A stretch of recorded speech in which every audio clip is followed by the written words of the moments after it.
जमाई भाई ने कहा भाई हमें अरेबिया से क्या मतलब, हमें सऊदी से क्या मतलब। बहुत बहुत मुबारक हो कि आज हमारे जमाई भाई ने बात मान ली जो मैं और तारिक फतेह इन्हें पिछले 10 साल से समझा रहे हैं। यार जब हम तुम्हारे शजरे की बात करते हैं तुम शजरा ले जाके मक्का से जोड़ देते हो, शजरा ले जाके मदीने से जोड़ देते हो, कहते हो कि हम ऊंट पे बैठ के हिंदुस्तान आए थे, और आज कह रहे हो कि हमारा अरेबिया से मतलब क्या। हम क्या जाने भाई, वाह। अपने आप को आज तक आधा हिंदुस्तानी मानते हो, आधा अरबी मानते हो, और आज कह रहे हो कि हमारा अरब से मतलब क्या। कैसे नहीं तुम्हारा अरब से मतलब? अगर अरब से मतलब नहीं है तो कहो हमारे पूर्वज हिंदुस्तान के थे, तो कहो हमारे पूर्वज हिंदू थे। बोलो, जवाब दो इस बात का। अरे भाई, तो कैसे जाहिल किस्म के आदमी हैं आप? किस भारतीय ने कभी कहा है कि उनका पूर्वज अरब से था? हे अजमी हैं। अजमी और अरबी में बहुत फर्क है, और हम अजम के लोग हैं, इसी मुल्क में पैदा हुए, और यहीं के उलमा इकराम और औलिया इकराम ने जो है दीन को तबलीग की है। क्या पता है आपको? पूर्वज हिंदू अरे सहाबा तो आए ना। आपके पूर्वज हिंदू थे या नहीं थे? अरे भाई, हिंदू थे, ये क्या थे? लेकिन अल्लाह ने उनको ईमान की दौलत से नवाजा, और वो शुक्रगुजार हैं कि वो ईमान पे मरे, और वो बगैर ईमान की दुनिया से नहीं गए, उनको हिदायत मिली। पूर्वज थे या नहीं थे? और सुन लो, कृष्ण आपके पूर्वज थे या नहीं थे? बताइए। उनको इस मुल्क राम आपके पूर्वज थे या नहीं थे? दीन के रास्ते पर लाया। राम आपके पूर्वज थे या नहीं थे? भाई, राम आपके पूर्वज थे या नहीं थे? बताइए। अरे भाई, इस मुल्क में जो रहा है वो इस मुल्क के इतिहास के साथ जुड़ा है, इस मुल्क के इतिहास के साथ जुड़ा है। कोई भी भारत का मुसलमान अपने आप को अरबी नहीं कहता है। आप जैसे बेवकूफ लोग जो सरकार की दलाली करने के लिए यहाँ पहुंचते हैं, वो मुसलमानों पे उल्टे सीधे आरोप लगाते हैं, और आप जैसे लोगों को कुछ नहीं मिलने वाला। आप जैसे लोगों को राम आपके पूर्वज थे या नहीं थे? बताइए। आपके नबी हैं या नहीं है? राम आपके पूर्वज थे या नहीं थे? बताइए। मोहम्मद आपके नबी हैं या नहीं है? मोहम्मद आपके नबी हैं या नहीं है? बताइए। वो मेरे नबी हैं, लेकिन राम आपके पूर्वज थे या नहीं थे? नबी मानते नहीं मानते? राम आपके पूर्वज थे या नहीं थे? बताइए। आप झूठ बोल रहे हैं, आप झूठ बोल रहे हैं। अरे मोहम्मद सल्लल्लाहु अलैहि वसल्लम नबी थे या नहीं थे? पूर्वज तो हिंदुस्तान अगर हुजूर सल्लल्लाहु अलैहि वसल्लम की पैदाइश सऊदी अरब में हुई है, तो क्या तुम उनको नबी नहीं मानोगे? आप अपने को अरबी मानते हैं।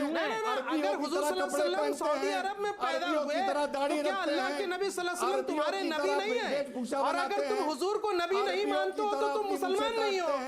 अगर तुम हुजूर को नबी नहीं मानते, नहीं, पर देखिए सऊदी में पैदा हुए तो तुम मुसलमान ही नहीं हो। देखिए नाम रिजवान अहमद क्यों लिखते हो भाई साहब? कुछ और चेंज कर लो।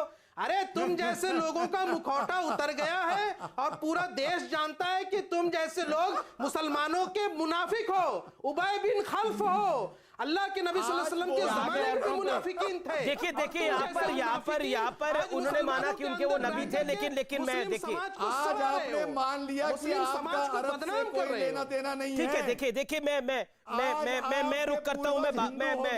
मैं रिजवान आपने अपनी बात को रखा, शोहेब जी आपने भी अपनी बात को रखा। मेरा निवेदन है कि मर्यादा को बनाए रखकर अपनी बातों को रखा जाए। महत्वपूर्ण एक पॉइंट है, मैं ये सवाल जरूर पूछना चाहता हूं, और ये सवाल मैं शाहिद अली साहब आपसे पूछना चाहता हूं, अतीकुर रहमान आपसे पूछना चाहता हूं।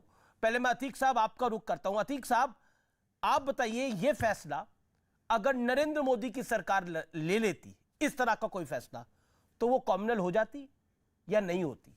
इस देश के अंदर अगर नरेंद्र मोदी काशी विश्वनाथ भी जाता है, और वहां पर वो गंगा से लेकर जल काशी विश्वनाथ के द्वार पर चढ़ाता है, शिवलिंग पर चढ़ाता है, तो उसको भी लोग कम्युनल एजेंडे के साथ जोड़ देते हैं। उसको भी लोग कहते हैं कि संविधान की शपथ लिया हुआ प्रधानमंत्री है। लेकिन ऐसे फैसले सऊदी अरब में होते हैं, तो क्या कहिएगा आप? और अगर ऐसा फैसला भारत में हो जाता तो? जी अमीश भाई, देखिए 2 साल 1.5 साल में जितना कुछ भी तबलीगी जमात के बारे में आपने बहस की, स्टेट एजेंसीज ने इंक्वायरी की, बहुत हाई लेवल की इंक्वायरी चली। कम से कम मैं ये उम्मीद कर रहा था कि आज आपके सामने कम से कम सुनहरा मौका था कि आप उस गलती को सुधारते और तबलीगी जमात का साथ देते और सऊदी को मैं तो तबलीगी जमात का साथ ही दे रहा हूं। हमारी स्टेट एजेंसी मैं तो ये कार्यक्रम करके तबलीगी जमात का साथ ही दे रहा हूं। हर कोर्ट से हमारे एक इस्लामिक देश ने तबलीगी जमात को गेटवे ऑफ टेररिज्म बताकर बैन कर दिया है। मैं आपसे जानने की कोशिश कर रहा हूं ऐसा क्यों हुआ है, और अगर ऐसा भारत में हो जाता तो आप क्या कहते? आप तो उल्टा कहते हैं रोहिंग्या मुसलमानों को भारत में बसाना चाहिए क्योंकि भारत वासुदेव कुटुंबकम कहता है। ठीक है, क्योंकि आपका सवाल अब सऊदी को उसमें लेके आ रहा है। मेरा पहले से सवाल सऊदी पे था। पर्सपेक्टिव के अंदर मैं ये समझ रहा हूं, ग्लोबल पर्सपेक्टिव में मैं ये समझ रहा हूं अमीश भाई कि ये सऊदी की तरफ से एक फेस सेविंग एक्सरसाइज है। पिछले कई सालों में तबलीगी जमात ने सऊदी गवर्नमेंट को कई घेरों में लेकर एक्सपोज किया है। उनके जो यूएस के साथ में संबंध हैं टेररिज्म को लेकर, इस्राइल के साथ में जो नए संबंध बन रहे हैं सऊदी के साथ में, उसको तबलीगी जमात ने एक्सपोज किया। उसके एवज में एक फेस सेविंग एक्सरसाइज लेते हुए सऊदी गवर्नमेंट ने तो इस तरह से पैर लगा के यूएस के सामने इस्लामिक सबसे बड़े इस्लामिक देश ने एक गैर इस्लामिक फैसला लिया क्रिश्चियन मुल्क अमेरिका के दबाव में, ये आप कह रहे हैं। That's the point. जी बिल्कुल। कहां से ले आते हैं सर लोग? अगर मुझे कंप्लीट करने दिया जाए तो अमित भाई अच्छा है, नई कहानी बता रहे हैं, कोई मतलब नहीं है। जनाब नई कहानी बता रहे हैं, बताइए बताइए, आप विदेश मामलों के भी जानकार हैं। मैं विदेश मामलों का जानकार नहीं हूं, लेकिन इंटरनेशनल रिलेशंस का स्टूडेंट रहा हूं बॉम्बे यूनिवर्सिटी से। I respect that. अब अगर आप सुनने की हिम्मत रखते हैं और आपके पैनलिस्ट सीरियसली इस चीज को समझने की कोशिश करें बगैर अपनी शैतानी हंसी के, तो मैं आगे बढ़ूं, वरना मैं डिबेट छोड़ सकता हूं। नहीं आप अपने वक्तव्य को रखिए, डिबेट छोड़ने की तो कोई बात ही नहीं है। अब कोई मुस्कुरा रहा है, मैं किसी की मुस्कुराहट तो नहीं छीन सकता।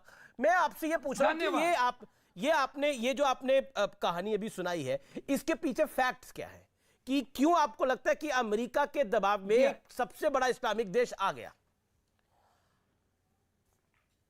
बहुत अच्छा आपने फैक्ट्स का सवाल किया अमीश भाई। प्लीज। फैक्ट्स का अगर आपको जवाब चाहिए तो आप कोई इंडियन नहीं, कोई पाकिस्तानी नहीं, अमेरिकन राइटर्स को आप पढ़ लीजिए। कोल्ड वॉर पीरियड के अंदर अमेरिका ने रशिया को नीचा दिखाने के लिए, उसको हराने के लिए टेररिज्म का पाकिस्तान और अफगानिस्तान के मदरसों का किस तरह से इस्तेमाल किया, वो आपको बखूबी अमेरिकन खुद बिल्कुल आपकी बात को मैं ऊपर रखता हूं। जनाब अली ये भी बता दीजिए वो कोल्ड वॉर का पीरियड क्या था? ये बताना है जनाब अली ये भी बता दीजिए कि वो कोल्ड वॉर का पीरियड क्या था? जनाब अली वो कोल्ड वॉर का पीरियड क्या था? जी रिपीट करिए, मैं सुन नहीं पाया आपके सवाल। आपने बोला ना कोल्ड वॉर का पीरियड क्या था? 10 सेकंड में बताइए सर। कोल्ड वॉर का पीरियड 1980 से आप स्टार्ट कर लीजिए। तो अब क्यों हुआ 2021 में क्यों हुआ ये बैन? हाँ वही तो मैं, अब इसराइल के साथ नए रिलेशंस बन रहे हैं ना, ये जियोपॉलिटिकल कंपल्जन है सऊदी के लिए। अच्छा अब तक के सऊदी ने इसराइल को तारिक फतेह इस पर कुछ कहना चाहते हैं, रिजवान इस पर कुछ कहना चाहते हैं, प्रेम शुक्ला इस पर कुछ कहना चाहते हैं। ठीक है, शाहिद अली और बीजेपी के प्रवक्ता के पास मुझे जाना पड़ेगा, 2 मेहमान अभी तक नहीं बोल पाए हैं। प्रेम शुक्ला, बात का रिएक्शन जो अतीक उर रहमान ने बोली। जी देखिए, दरअसल जो है जो तबलीगी जमात का समर्थन करने वाली बिरादरी है उसके लिए निश्चित तौर पर झटका है कि जिस सऊदी अरेबिया से तबलीगी जमात को तबलीग के लिए, इज्तिमा के लिए, मस्जिदों के निर्माण के लिए सतत धन की आपूर्ति होती थी, आज वही सऊदी अरब तबलीगी जमात को अगर कहता है गेटवे ऑफ टेररिज्म, तो निश्चित तौर पर यह विचारणीय मुद्दा है। लेकिन जिन लोगों ने आतंकवाद के समर्थन को अपना मजहब मान लिया है, ऐसे लोगों के लिए इस बात को पचा पाना कठिन है।